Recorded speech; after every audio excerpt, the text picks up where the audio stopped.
तो फिर से सबसे बड़ा सवाल यही है कि 15 जिलों के 78 सीटों पर जो वोटिंग हो रही है, इन 78 सीटों में से किसका खेमा ज्यादा मजबूत होगा आज की वोटिंग के बाद?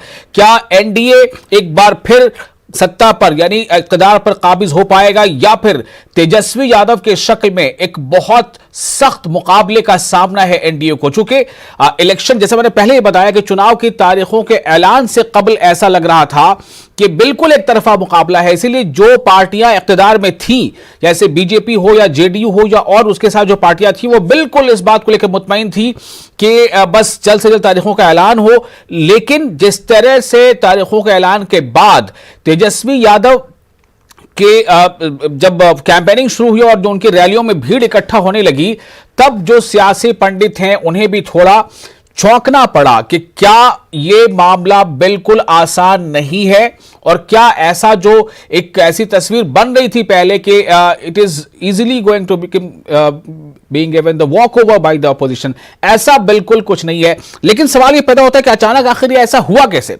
महफूज, मैं आपके पास आ रहा हूं ये सवाल लेकर कि एक वक्त था कि तेजस्वी यादव के साथ जो पार्टियां थी, यानी आरजेडी के साथ, जैसे उपेंद्र कुशवाहा, आरएलएसपी, वो अलग हो गए, हिंदुस्तानी अवाम मोर्चा, जीतन राम मांझी, वो अलग हो गए, विकासशील इंसान पार्टी, मुकेश सहनी, वो अलग हो गए, और सबका यह कहना था कि तेजस्वी के लीडरशिप पर भरोसा नहीं किया जा सकता।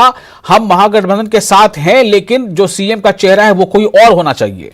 तो जिस नाम से वो लोग छिटक गए थे, उसी नाम के साथ रैलियों में इतनी भीड़ इकट्ठा होने लगी, ये क्या वजह थी इसके पीछे महफूज?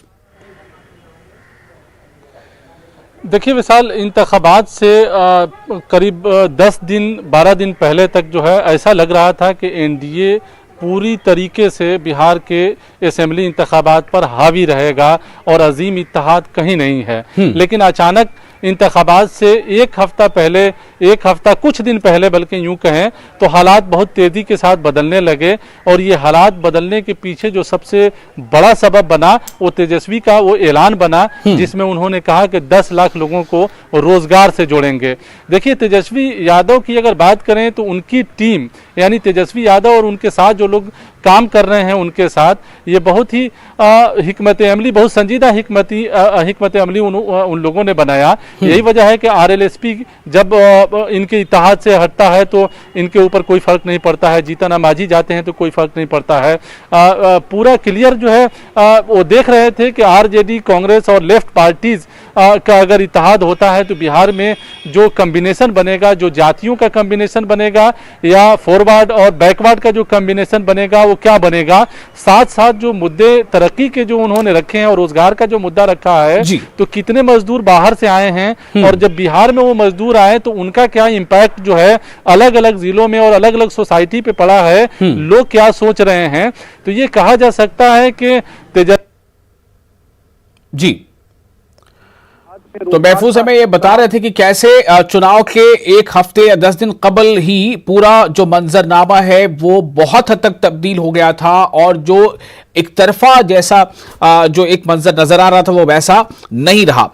हम महफूज से भी बात करते रहेंगे। हमारे साथ इस वक्त हमारे नुमाइंदे जुड़ चुके हैं। चंद्रमोहन, आपका बहुत इस्तकबाल है। मैं ये जानना चाहता हूं चंद्रमोहन के आप इस वक्त किस असेंबली हल्के में हैं, विधानसभा क्षेत्र में हैं, और क्या अब बूथों पर नजर आ रहा है वोटर्स की तादाद ज्यादा है या अब वोटर की तादाद कम हो रही है?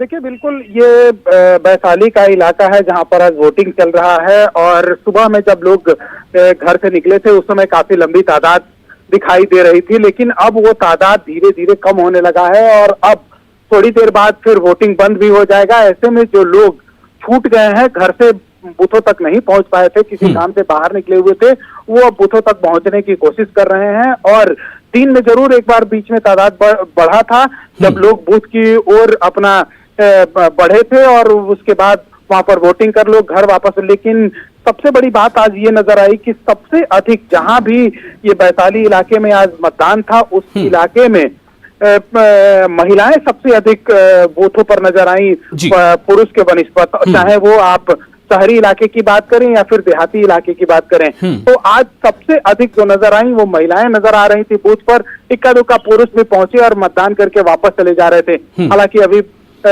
वोटिंग क्लोज होने में अभी वक्त है। ऐसे में जो मतदान कर्मी हैं अभी यहाँ पर मौजूद रहेंगे और जब वोट क्लोज हो जाएगा, जब तक उस समय तक कोई भी आ गया तो हो सकता है कि उनका मतदान हो जाए, अन्यथा उनका मतदान 6 बजे के बाद क्लोज होने के बाद मतदान नहीं हो पाएगा। ऐसे में इक्का दुक्का लोग जो नहीं पहुंच पा रहे थे वो जरूर पहुंचने की कोशिश कर रहे हैं मतदान केंद्र पर। जी चंद्रमोहन, महुआ और पातेपुर ये दो असेंबली कॉन्स्टिट्यूएंसीज हैं जहां वैशाली जिले में जहां आज वोटिंग हो रही है।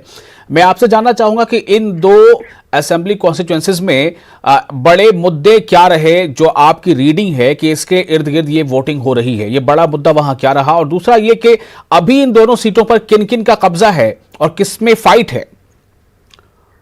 बिल्कुल, देखिए महुआ जो इलाका है वहां से तेज प्रताप यादव पहले से विधायक हैं, लेकिन अब वो हसनपुर से चुनाव लड़ रहे हैं। ऐसे में जो उनके उम्मीदवार हैं आरजेडी से वो मुकेश कुमार रोशन वहां से चुनाव लड़ रहे हैं, जबकि साइना प्रवीण लड़ रही हैं जेडीयू से। तो इन्हीं दोनों के बीच में वहां पर मुकाबला है। ऐसे में जो लोग भी बूथ तक पहुंच रहे हैं उनसे जो मेरी बात हो पाई है उसमें जो तेज प्रताप या फिर ये कहें कि आरजेडी के साथ खड़े हैं वो साफ तौर पर ये कह रहे थे कि रोजगार एक बड़ा मुद्दा है जो लोगों को, युवाओं को मिलना चाहिए, जबकि जो नीतीश कुमार के सपोर्टर हैं जो बूथ तक पहुंचने वाले हैं वो साफ तौर पर ये कह रहे थे कि नीतीश कुमार ने पहले भी सुशासन दिया है और आगे भी हम लोग चाहते हैं कि नीतीश कुमार कंटिन्यू करें और वो लगातार सीएम रहें। ऐसे में साफ तौर पर समझा जा सकता है कि यहाँ दो धड़े में जो वोटिंग हुआ है वो बटा हुआ है। एक तरफ सुशासन की बात हो रही है तो दूसरे तरफ रोजगार की बात हो रही है। यही दो मुद्दाओं के साथ लोग पहुंचे हैं वहां पर मतदान केंद्र पर और लोगों ने अपना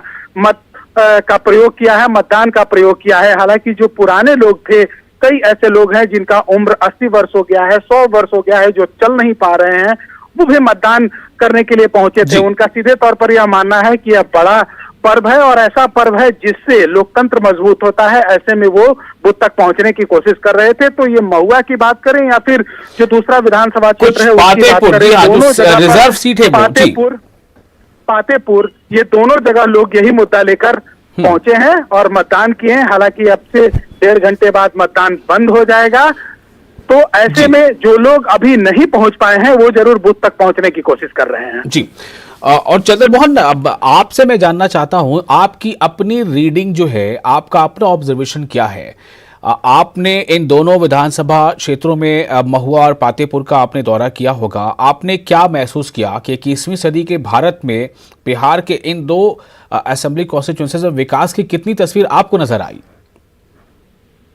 बिल्कुल, देखिए पहले अगर जो बात होती थी बिजली, सड़क और पानी, इसी पर आमतौर पर लड़ाई होती थी, चाहे वो सत्ता पक्ष के लोग हों या फिर विपक्ष के लोग हों, यही मुद्दा लेकर जनता के बीच में जाते थे। लेकिन इस बार बिल्कुल यह अलग नजर आया क्योंकि लोगों के घरों तक बिजली पहुंची है, लोगों के घरों तक सड़क पहुंची है और लोगों के घरों तक पानी पहुंची है।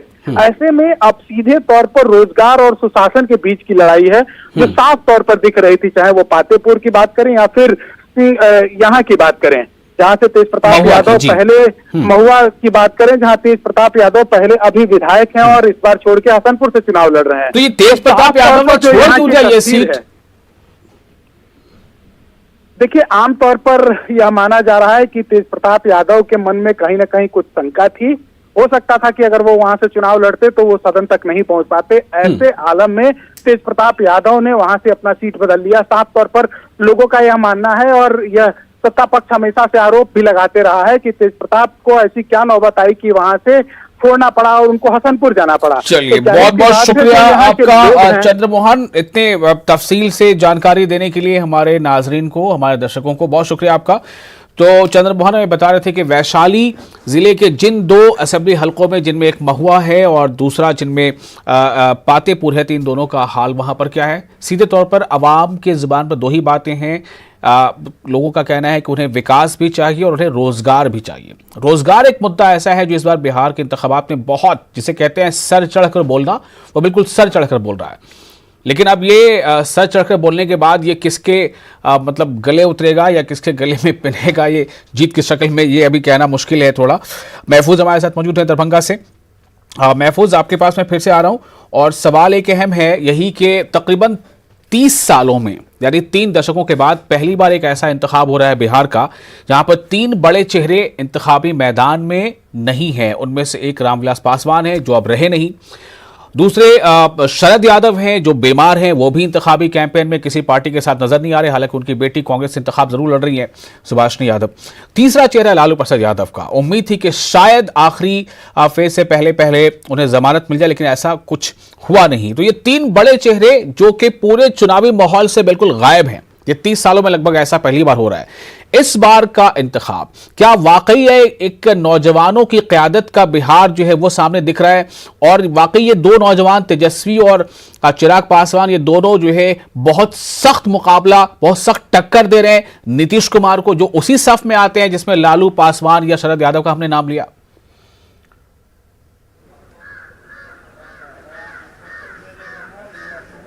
महफूज को मेरी आवाज मिल पा रही है? जी जी, आवाज मिल रही है, सवाल किया जाए। मैं वही कह रहा था कि तकरीबन 30 सालों में ये 3 बड़े बड़े चेहरे नहीं है चुनावी मैदान में कहीं भी। न रामविलास पासवान है क्योंकि वो अब रहे नहीं, न लालू यादव है, न शरद यादव हैं, और बिहार में इंतखाबात हो रहे हैं पहली बार बड़े चेहरों के बगैर। तो ये जो नौजवान क़यादत है, नौजवान लीडरशिप है, जो चिराग के हाथों में अपनी पार्टी की कमान है, तेजस्वी के हाथों में अपनी पार्टी की कमान है, ये नौजवान क़यादत का क्या दौर है जो इनकी सभाओं में भीड़ भी नजर आ रही है, और एक तरफ एलजेपी के चिराग पासवान जो नीतीश को बार बार एकदम पूरे चैलेंज के साथ कह रहे हैं कि नीतीश अब के बाद कभी सीएम बन ही नहीं सकते।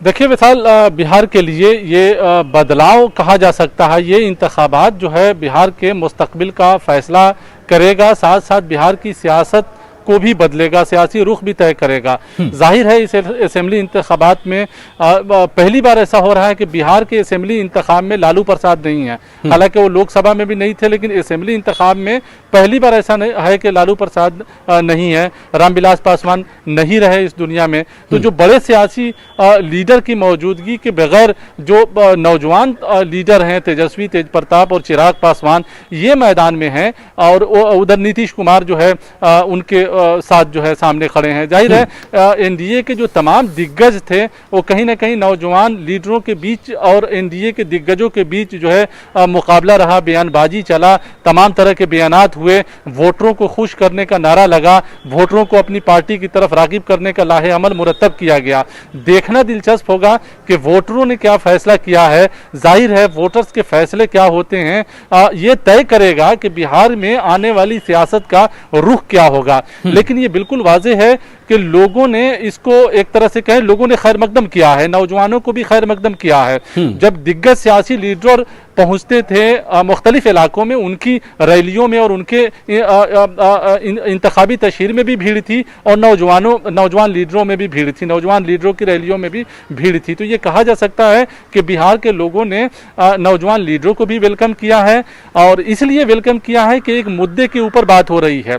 सवाल यहाँ किसी और पहलू पे बात नहीं हो रही है, बल्कि जो लीडर आ रहे हैं वो एक खास इशू पे बात कर रहे हैं, जिस इशू का इंतजार बिहार के लोग कर रहे थे, और वो मुद्दा जो है रोजगार के नाम से सबसे ज्यादा जो है चला और हावी रहा, तरक्की का मुद्दा हावी रहा। चंद्रमोहन से आपकी बात हो रही थी, उन्होंने बिल्कुल सही कहा कि मुख्तलिफ इलाकों में सड़कें बन गई, बिजली पहुंच गई, कई इलाकों में पानी भी पहुंची है, तो कुछ हद तक लोगों के मसाइल हल हुए हैं।